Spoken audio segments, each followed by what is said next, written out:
Hi, my name is Lorna, and today we're going to learn how to use a bead board. This right here is a bead board. I'm also going to show you how to make a necklace using this bead board, so that's what all this other stuff is. I do have a variety of beads.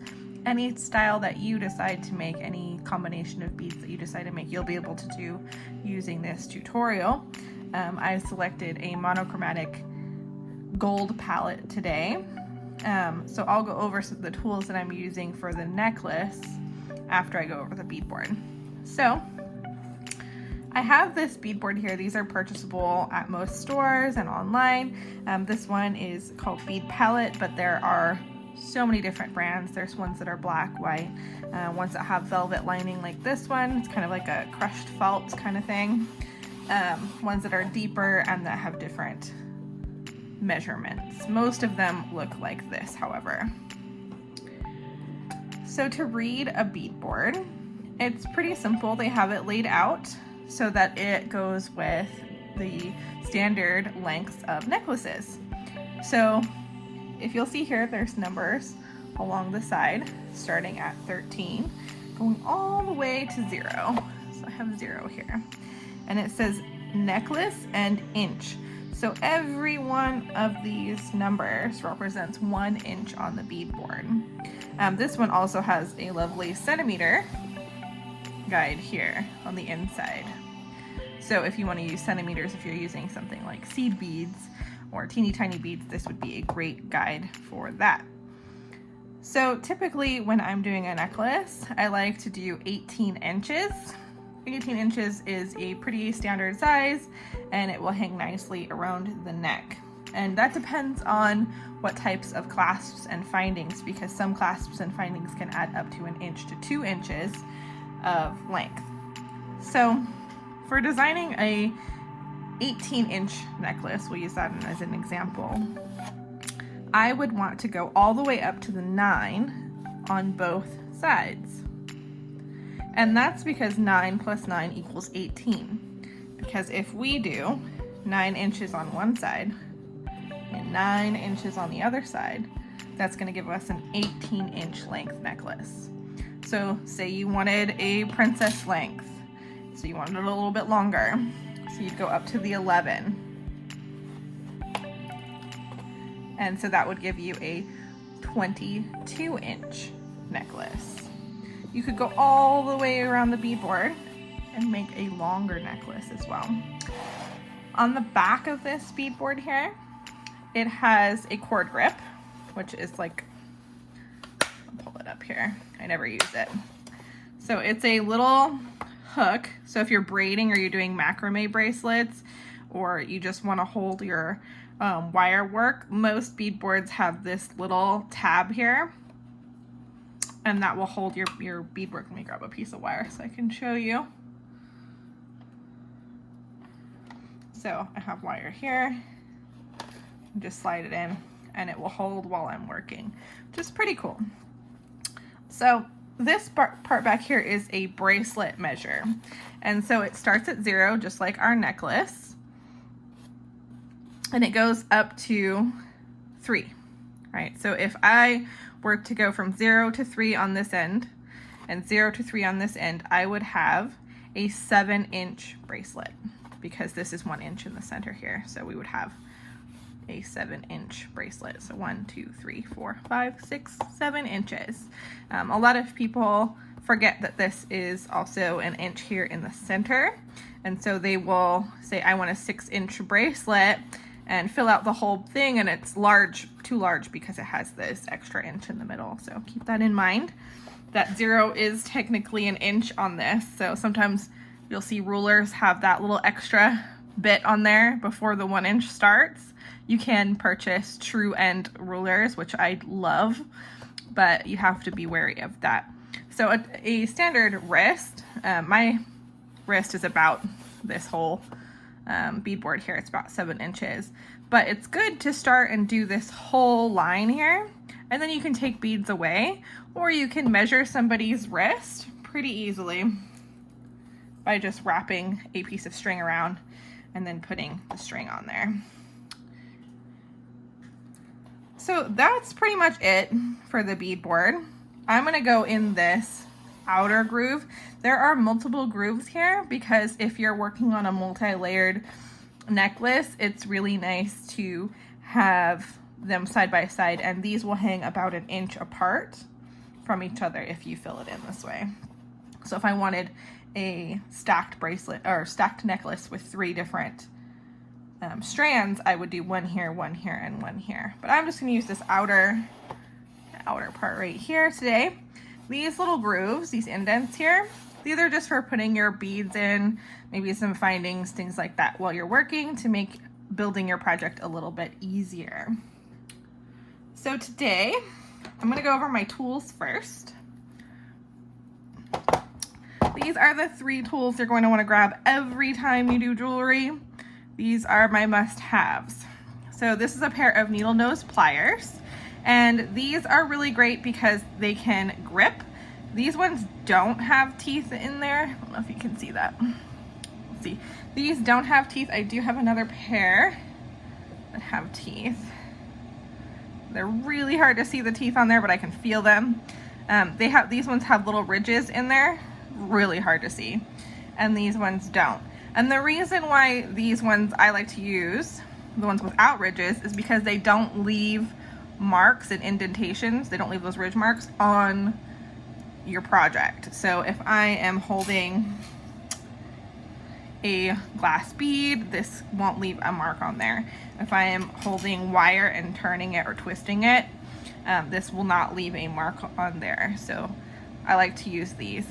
They don't have as much grip, however, as the ones with the little teeth on there. It's up to you what you use. If you're using a crimp bead, highly suggest using one that does not have the grooves on there. I have my snips. So all of these are pliers, by the way. These snips, these are just going to cut all of our wire, our head pins, and anything else that we need to cut that is super strong. So these will give you a nice snip. These needle nose pliers do have a cutting feature down here. So if you don't want to go and get 2 different types of tools, you could do everything with just these. These are specifically for jewelry because they have these rounded needle nose tips. And that's gonna make it so that if you wanted to use these for jump rings, you could. I don't recommend these for jump rings because they don't make a perfect circle. They're all right. So these are what I would recommend for jump rings. And I use these in tandem to hold my pieces a lot. So if I'm holding a jump ring, I'll hold it with these and twist. And that's just because I usually have these all out. You could use alternatively 2 pairs of needle nose pliers, or you could try and hold it in your fingers and twist. But I prefer using tools because my fingers get in the way. So chain nose pliers, back to these purple guys. They have a rounded tip here. You can see it's like a cone shape. And it is smaller at the top and thicker at the bottom. And the reason that is, let me grab a jump ring here. Let me see if I have wire. No, I'll just grab a jump ring. The reason that is oh, this is a huge jump ring. It was smaller. So I love this little kit because I have them all nicely sorted.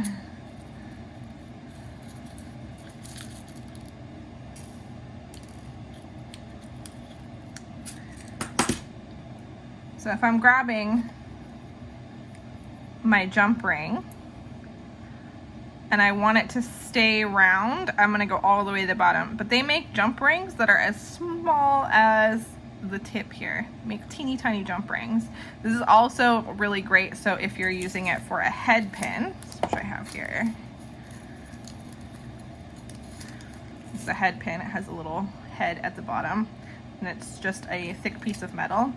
So what I would do is I would grip this in between where I wanted it. So if I wanted a teeny tiny little circle, I would do it up here. If I want a larger circle, I would do it up here towards the base. And they have ones that are tiered so that you can get it in the same place every time. I typically stay right here in the center. That's why you see a little bit of wear right here. These are relatively new pliers. I had some that was almost worn down in this center part from use.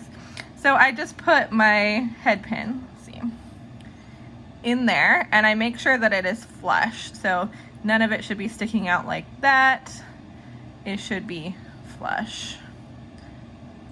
And then I'm going to bend my wrist, let's see if I can see this, the opposite direction of me while holding the base down here, so away from me. So I'm just going to do a turn, and I'm going to go all the way down. And so I'll show you that. So this bar is bent all the way down. And now when I remove my chain nose pliers, I have a hook. You see that? And it's a nice round shape, and that's why these are important. If I tried doing that with the needle nose pliers, it would not be this round. So now to straighten this back up, because you see how it is turned around that way, if I wanted a loop on top, I would just take this and I can put it in until it doesn't go anymore. So I can put this in my loop till it doesn't go anymore. And then I'm going to clamp down right there. And I'm going to turn towards me now. And what this is gonna do is it's gonna make almost like a question mark shape. So I'm gonna do that now. And you'll notice that it does open up, which is what we want. So you have your little question mark shape here, maybe the letter P. And then I'm gonna put it in one more time, right at my edge, and I'm just going to adjust back down. And that is how you get a nice loop at the top that's nice and straight. So one way to turn it over, one way to do the other side here to make that question mark part, and then one last turn away from me to get it closed. And now it is a little bit open, so I can just take it back in. And I always want to continuously push it all the way down till it won't stop, won't go any further down. And just use my tool to push that a little bit more. And now it's closed. So, and I could use this for a variety of things. I could put beads on here, add this, make earrings, all sorts of things. But that's what these pliers are for. They're for making chain, they're for turning over head pins, they're for closing jump rings. Get this little jump ring out of the way. I also have tweezers, and I don't know about you, but I have fumble fingers, so I really like to have these tweezers here so that I can grip and hold onto my beads. These are pointed, but any tweezers will work. These are great for seed beads. So the cups that I'm using, these are just soft cups. I get them and I reuse them over and over and over and over again. And they're really great for sorting your beads. These grooves in the bead boards are great, but then I find when I go to clean up and put all my beads back, I have to dig them out of here, which I don't care for. So I like them in the little sauce cups. That, and you can have it away and put lids on these and store them and get your project out. So the sauce cups work really well for that. So today I'm going to be doing a monochromatic design. So I actually have some gold little nuggets here, and I grabbed these because they have a different way of hanging, so I can show you on the bead board how different beads kind of work with this design. I have these little square glass beads. All of these beads I just got at a craft store. Various different ones, couldn't really tell you. None of them are real stone. They are all pretty sure fake gold plated. So these are real stone, and these are gold plated, these little nuggets here. And then I also have these glass faceted beads. And I have some seed beads over here. I have various shades of gold. Some of them are translucent. I'm not sure if I'm going to use these yet. We'll see. So I have these. These are great for finishing off your necklace if you don't have enough of these larger beads. Or using them as spacer beads is great. So I have some Miyuki beads here. Check glass beads. These are all glass that are plated. And then I have these more translucent ones, and then I have just more of a traditional gold. And you can see how they're all different shades of gold. This one is more yellow. This one is more bronzy. This one's more of a true gold. And that's important when you're thinking about your findings as well, as they sell findings in a variety of colors. Silver, gold, but when you buy gold, a lot of times your gold will not match your other gold findings. I'll show you an example of that. Is I actually have this more brassy kind of yellow gold here. See if I can get it so you can see this. On camera they look pretty good. So I have more of an orangey gold here in the jump ring. It's a very dark gold, and this one's a brassy gold. I'm not really sure if it's showing on camera, but they're two completely different colors of gold. It might look a little bit, yeah, you can see it a lot better there. So all of my jump rings are this darker orangey gold. These ones are actually, my clasps are a more brassy yellow, which is funny because they came in the same set. So even with manufacturers, these are just from Amazon, they're nothing special. So these ones are a different color than the jump rings. So if I was to use these jump rings with these clasps, they would not match. So keep that in mind. It is sometimes better to shop in person for that reason, if you want to make sure all your beads and jump rings match. I'm not worried about it today because I have a variety of different shades of gold that I'm going to be using. Okay, so the 0 is where I like to start. Let's see if I can get that to work a little bit better. So there's a 0 right here, and I like to start with the 0 and work my way out to the 9 because this is the focal point. This is the center of your necklace. So with this, I'm going to be thinking about value and texture, which is why I have, and shape, of course. I have a variety of different kinds of beads. I have these squares, which are really trendy, faceted for more shine, and then I have this more organic crystal shape here. And these ones actually drop down. So I think I'm going to go biggest to smallest, shocker, because I find that that really hangs on the neck, and if I wear a nice black dress, these gold beads are really gonna pop off of that. So I'm going to find my one that is longer in these gems. Sometimes they're broken, sometimes they're not great. Make sure that when you're looking at your beads that none of them have imperfections or are broken before you assemble your piece. Okay, so I just took a second to readjust my camera so that you can see the bottom of my bead board. So the 3 main beads that I'm going to be using here are these squares and the faceted beads, as well as these. So I'm going to take my biggest one, which looks like either this one or this one. I'm going to put that at 0. So I think it's probably, yep, this one.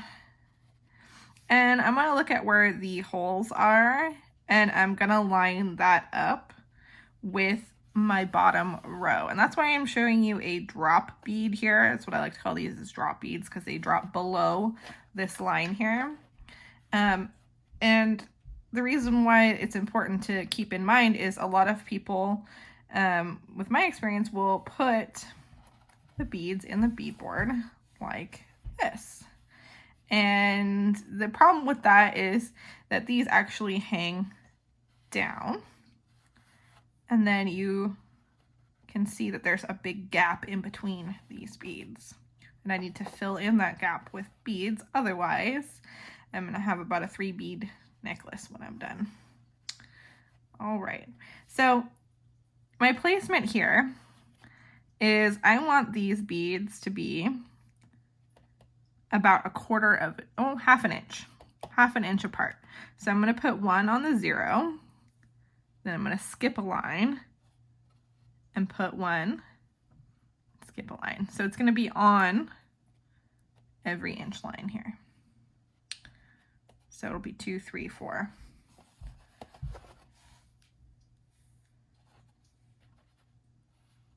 And I want to make sure that my hole is lined up, because that'll show me how much width I have.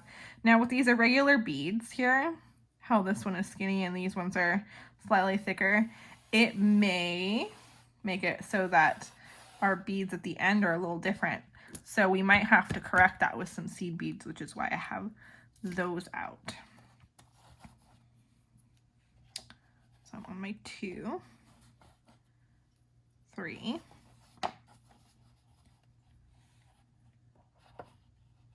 And I went ahead and pulled out some of the damaged and broken ones and ones that were completely different than all my other beads. So like this one does not go with any of my other beads. So I'm actually going to use this one for maybe like a fairy garden or something like that, maybe a needle felting project. And this one is broken. I have a few other broken ones in there. This one's broken.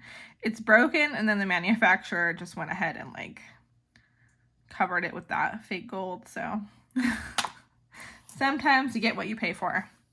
So I have this, and I'm going to do my faceted bead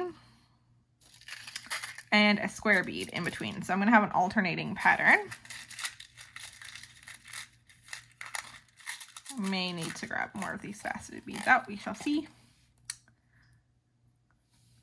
So in between every one of these crystal beads, I'm going to be putting a square and a faceted bead on either side.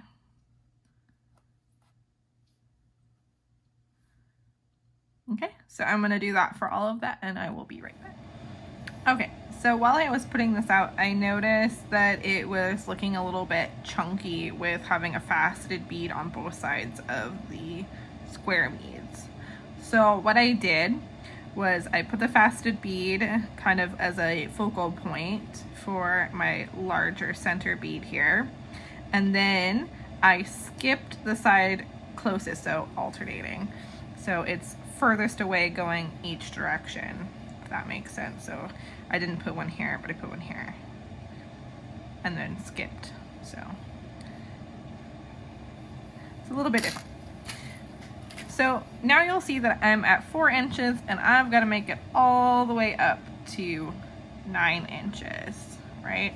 So I have a ways to go with filling in my bead board, but this is a great start. If you wanted to finish here and just have this as like a bib style necklace, that's great. You could add chain, so you could add jump rings here, add some chain. You could finish it off with some seed beads. There's lots of different options.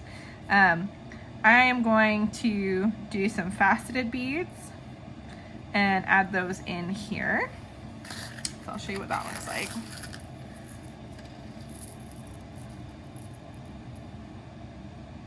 I'm going to do 3.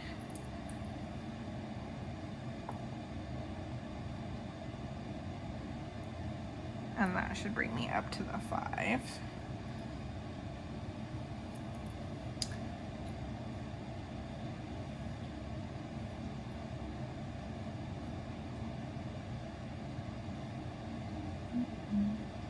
And then I'm going to add a square.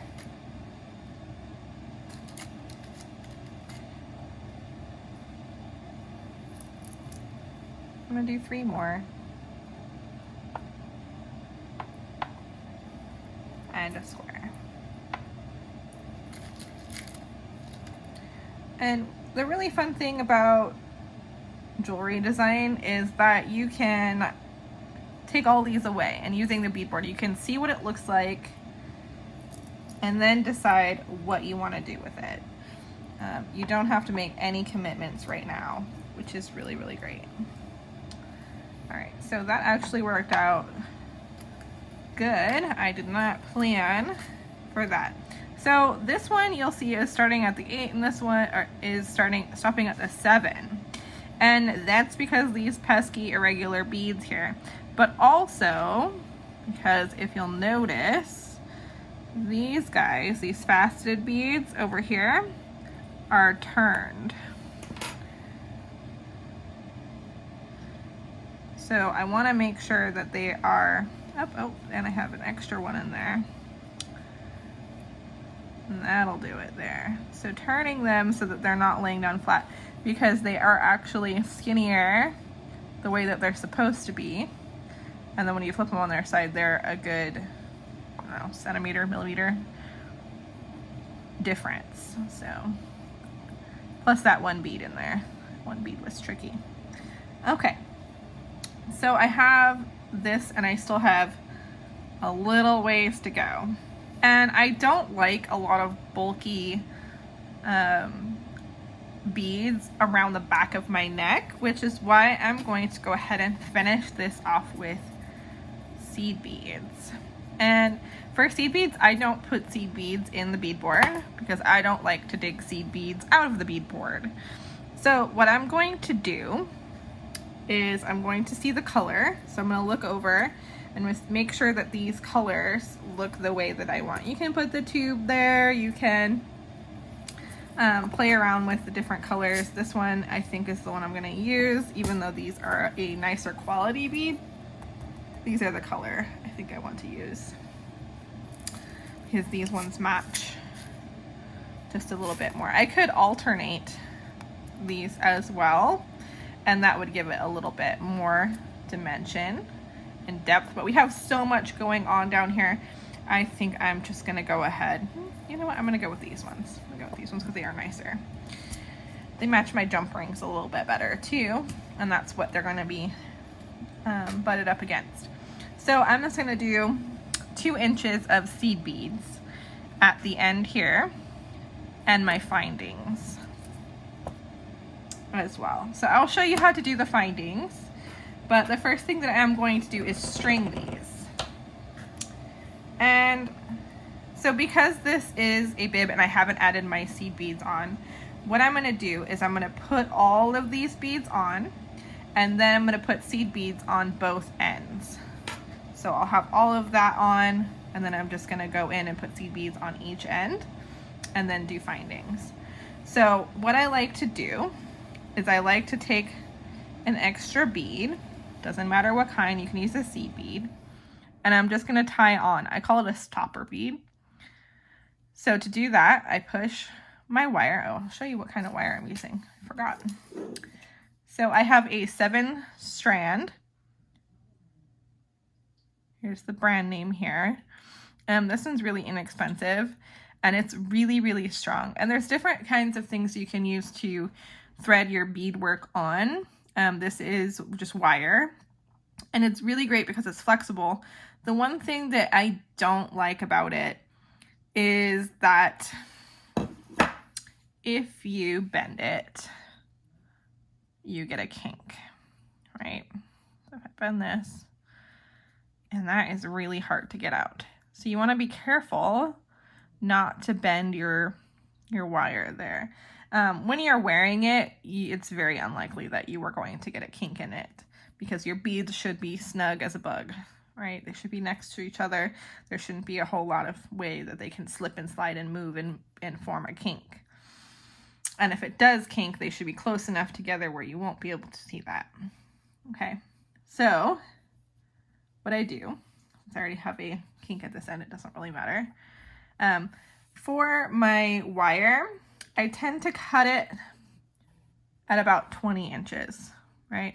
And that's because when I go to 9, well, I probably cut it at 22. I usually give myself quite a bit of wiggle room to move when I'm doing my findings. So I cut my wire at about 22 inches if I'm doing an 18-inch necklace or bracelet. So about 2 inches on each side, which can be a little excessive, I understand. You only need about 1 inch to do findings, but I struggle with holding things, so I like the extra length to help me with that, to help me hold on to things. So to do my stopper bead, I have it on, and I'm just going to go around and back through it.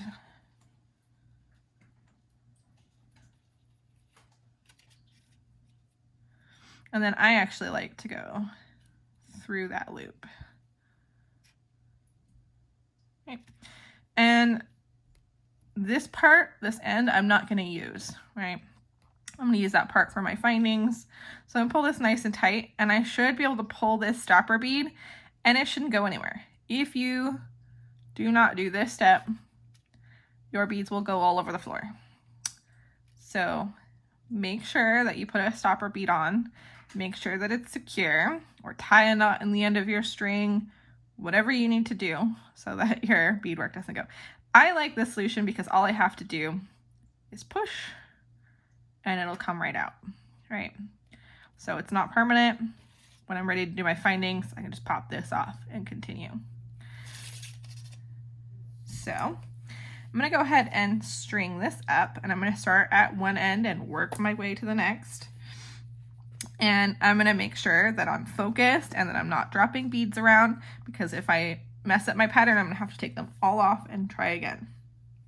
Okay, so I'm going to go ahead and string those. All I'm gonna do is put a hole and string them on. So I'm gonna do that for all of those, and I'll be back for findings. Okay, so I have my necklace here. It's all strung up, and I have the seed beads done on half of it. So now I need to make that side match. So I'm going to take off my stopper bead, and this little bit here, I'm just going to trim off because I don't want to try and get seed beads through that mesh there, which is another reason why it's really good to leave just a little bit more wire than you think. Take my snips, cut that off, boom. So now I'm going to put the seed beads on my other side.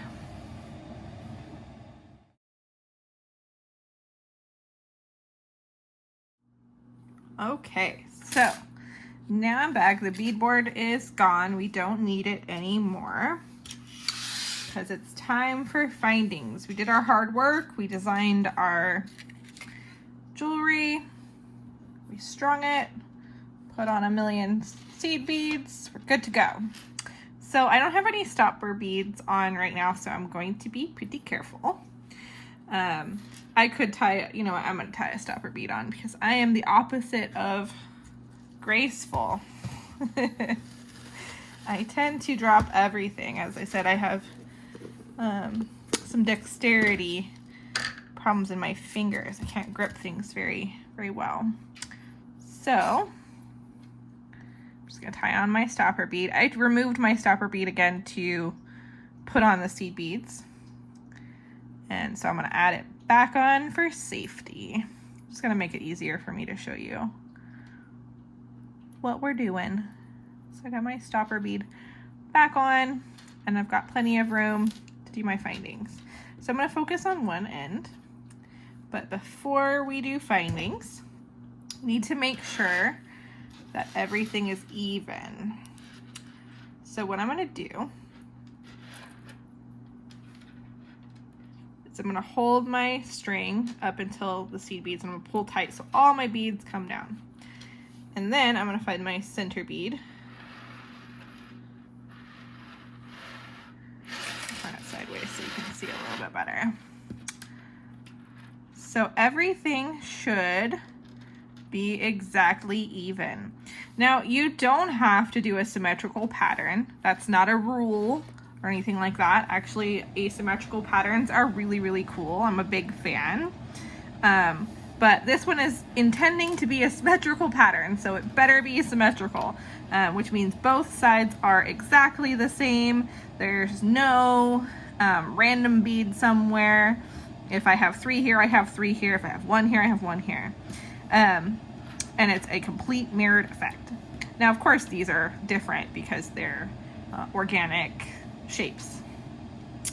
My seed beads line up, and it's ready for findings, right? So you see that everything is, I mean, really precise. And that's what the bead board really does for you, is it allows you to see the space in between some of these odd hanging ones like this. It allows you to see the space in between beads that are not the same. So these big chunky squares versus these faceted beads. You know, having them the right side up and not laying down flat is going to help a lot, right? And taking off the stopper bead to add beads accordingly for length. So again, you could use chain instead of these, or you could continue with your pattern all the way up. This is my choice. Okay, so findings. I'm gonna set this to the side carefully so my seed beads don't fly off, and I'm going to go over some findings. So I have them separated into cups. These are my gold findings that I'm going to be using for this necklace, but I will also show you some alternatives. So I'm going to use my tweezers here. I always tell my students to work with a clean work area, like my bead board. I cleaned it off. There's no beads on there. No little scraps of anything, because it makes it so that you can really focus on what you're doing. Okay, so I have my tweezers to show you. So the first thing that we're going to be adding is a crimp bead, and there's several different kinds of crimp beads. Let's see if I can get it out of there. Oh, I went fishing and I caught a jump ring. Okay, so this little guy is a tube crimp bead, and I'll show you that in compared to a more standard crimp bead. This little guy, and they sell these in different sizes and diameters. I believe this is like a 22, and this one's a little bit smaller, which is why I'm using that, the circumference on the inside. But also I only have these in gold and I only have these in silver. Well, yeah. So you want to make sure that your findings match your necklace. So one way to find out that if your findings are going to match, because say you're not using gold. Gold is pretty obvious that I'm going to want to use gold findings. But if I'm mixing silver and gold, that's an artistic choice then what you use. So if I have a silver and gold bracelet, if I'm finishing with gold, I have the option of continuing with gold with my findings or bringing the silver back up into that. So that's pretty fun. They sell findings. I'll show you this little cool guy. This is one of my favorite boxes for findings. I got this on Amazon full, and I've actually refilled it since with my own findings. It has a little window so that you can access the ones inside, but the other ones won't fall out. It's pretty great. They sell these like with sewing needles and stuff. So I have my crimp beads, and I also have bead caps. Bead caps are optional. You don't have to put them on. The crimp bead is what's going to hold our work together. It's going to make it so that nothing falls apart. And our bead cover is just that. It's a cover. Come here. So the bead cover covers the crimp bead. So after you've crimped your crimp bead, you close this little guy up using your handy dandy no teeth pliers. I actually like to put a piece of napkin or paper towel in between there as well, because I don't want tool marks on my bead cover of any kind. Okay, so this guy just gets closed just ever so slightly around it, and that can help because sometimes the crimp beads, when they get crimped, they become a little bit sharp, and we don't want sharp things around our neck. Okay, so, and then I also have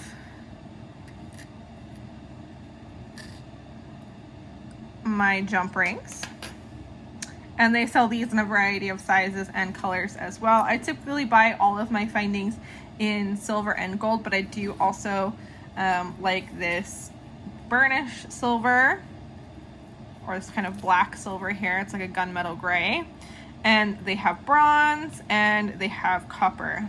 Sometimes they also have rose gold, but I find rose gold is a little bit difficult to source everything in. So they have all of the jump rings here in silver, and they also have them in gold, and they range from teeny tiny to slightly larger. I don't know the exact diameter of these in particular. It's not important to me, but if it is important to you, you can get the same diameter every time. It is important if you are using chain. You want to make sure that your jump rings can fit through the chain. They do sell different thicknesses of jump rings as well.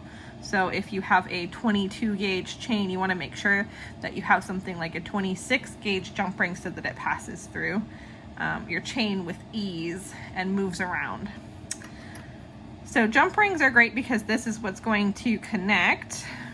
Make sure I put that back in the right little cubby there. This is what's going to connect our lobster claw, our lobster clasp here. And it's called a lobster clasp because it looks like a little lobster claw, which is really fun. It's just a more ergonomic clasp compared to the kind that you twist, or the little round guys like this. You can just hold it a little bit easier in between your fingers, which is a great option. So some other clasps that I have, which are great alternatives, is they have ones that screw shut, but this one's actually, oh goodness, it's gonna catch all my stuff. This one's magnetic, if you can't tell by how much stuff that it has on there. So some people don't like magnetic clasps for this exact reason, is that it catches on anything that is magnetized. And this little guy is incredibly strong, and you want that so that you don't lose your necklace, right? You don't want to lose it. So it's so strong it wants to like pull together. So this little guy here, it just snaps together like that. And I use these on almost all of my jewelry. So I'm going to show you with a lobster clasp, but I'm actually going to put on a silver clasp that is magnetic because I have a very difficult time with clasps. But these make it really easy. So if you know anyone who has a hard time with clasps or finger dexterity, these magnetic clasps are a lifesaver. They also have ones of these that have little they have little locks on them so that you can like put a peg in and it won't come undone, which is really cool. So if you have something a little bit pricey or a little bit more expensive that you're worried about losing because your magnetic clasp, this is great. And you would just put your jump ring on either side. We also have toggle clasps. These again, I struggle with, but they are really pretty, and toggle clasps are really fashionable, and you can get a lot of different details. This is one of my favorite ones. Here, it's like almost like a Tibetan kind of style here. And then the toggle just goes through with your findings on both sides. So that's enough about clasps. Let's do it. Let's put these on. So I have my different sides here. If you're right-handed, you might want to put your lobster clasp on the right side. If you're left-handed, switch it around, right? If it's a gift for someone, it's likely they're right-handed, so go ahead and put it on the right side. And that makes it so that when you're putting it on, your dominant hand is the one that's going to be doing the clasp, because if you're using your other hand, it's going to be quite difficult to get the hang of. I also have this giant jump ring. It's a little bit thicker. This is what the clasp is going to connect to. So in my cups, I have a jump ring, I have a crimp bead, a crimp cover, and I have my giant one in this one and my lobster clasp in this one. So I'm going to put those on both sides.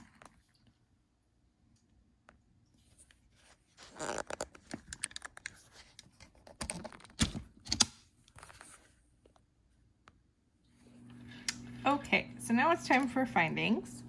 The first thing I'm going to need is a crimp bead.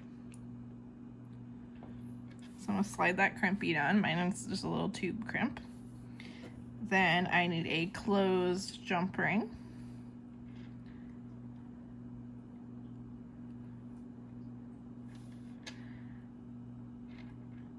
And I'm just going to wrap my open end around my jump ring and back through my crimp bead. So you should have a loop.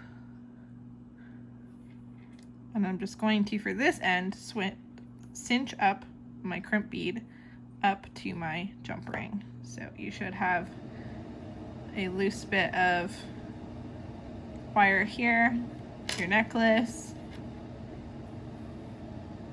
your crimp bead, and your jump ring. So I'm just gonna go ahead and smash or crimp this little guy here.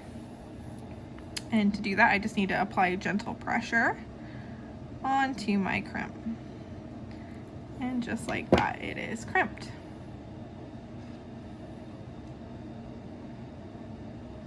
You see that? So it's flattened, and you just need gentle pressure. You don't need a whole lot. So I am going to put my big jump ring on this side and to close it, I'm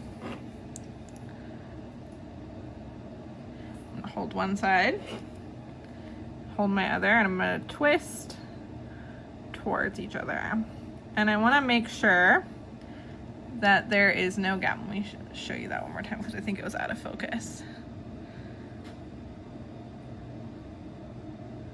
So I'm just gently twisting, all right? And there should be no space in between, okay? I also like to just go down on top and make sure that it's nice and flat. This part's optional. I don't like mine to stick out very much. Okay, so now I have two. This side is finished. I have my crimp bead jump ring and a larger jump ring, and this is what my clasp is going to hook onto. So for this little end here, I'm going to tuck this into my seed beads on this end.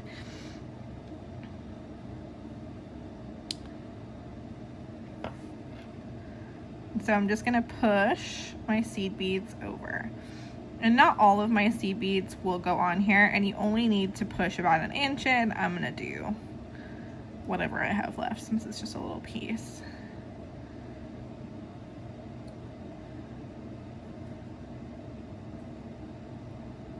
You do not need to go all the way back through the necklace, and by all means you just need a few beads.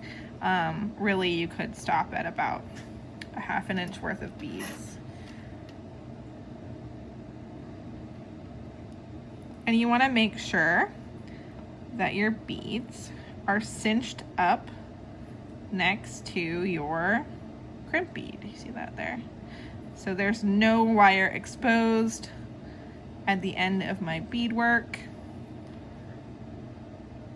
And then I'm going to go ahead and shake my necklace all the way down, catch a few tools in the way, and that way I have it all the way there. So now I'm going to work on my other end.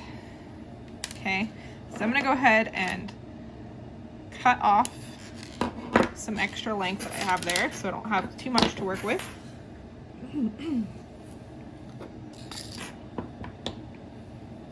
Okay. And now I'm going to do the same thing for this side as I did on this side. It's a little bit trickier, so I am going to show you even though I just showed you again. So I'm going to dump out my findings. And I am going to pop on a crimp bead. I am going to close this tiny jump ring here.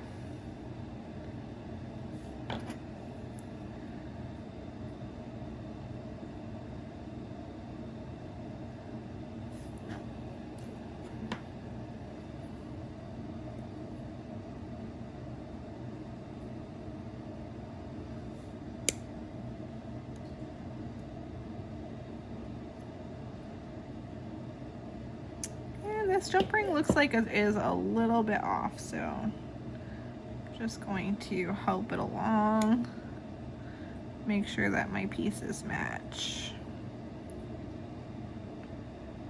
Cool.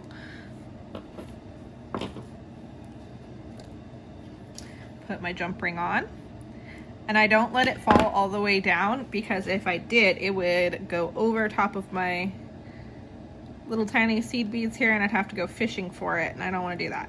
So I'm going to let it go almost all the way, and then I'm going to tuck my wire down through a crimp bead, and I'm not going to crimp it yet. And that's where this end varies just ever so slightly, is I'm actually going to go ahead and put it and feed it down through those seed beads first. And so I'm just kind of wiggling it in because it is a little bit tight. Get that out of my way so you can see.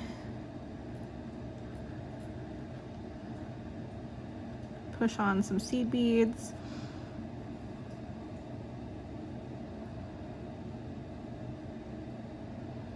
If your end is frayed and you're using seed beads, you definitely want to go ahead and trim that. It doesn't look like it wants to go in this bead. Seed beads tend to be slightly different in size. Oh, it's going. It's going. Ever so slightly, it's going.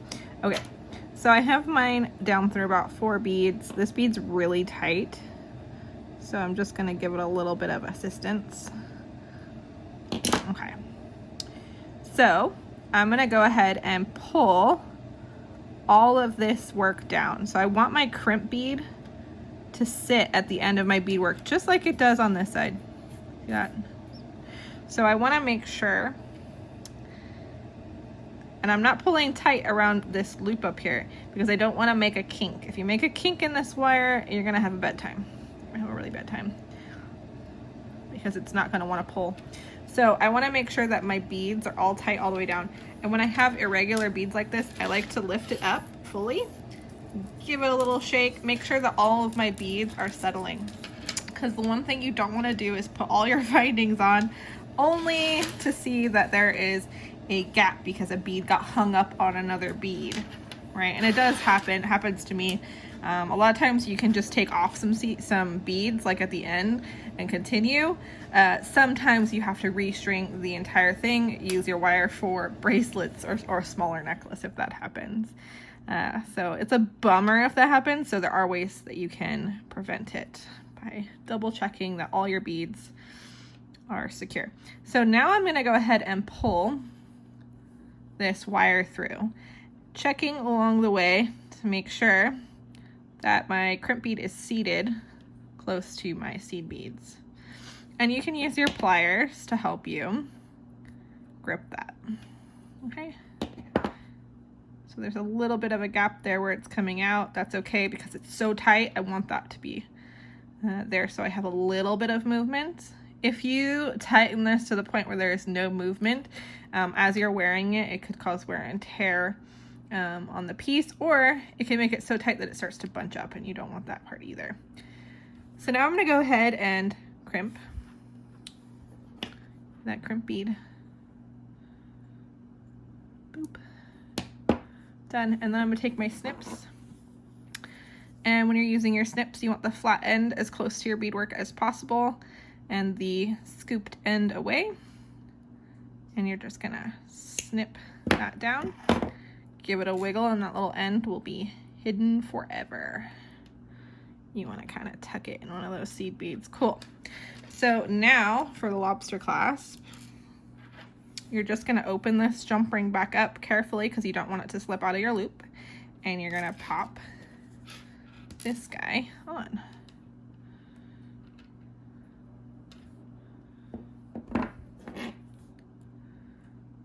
So holding it with one side.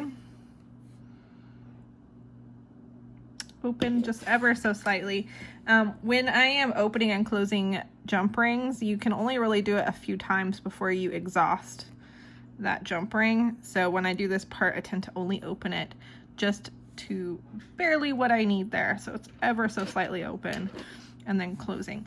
And this is a very crucial step. You want to make sure that all of your jump rings, all of the metal is touching itself. There's no gap because this wire is so fine. Even the smallest little space and gap will cause your necklace to fall apart, really, because if that wire falls through here, all these beads are coming off, right?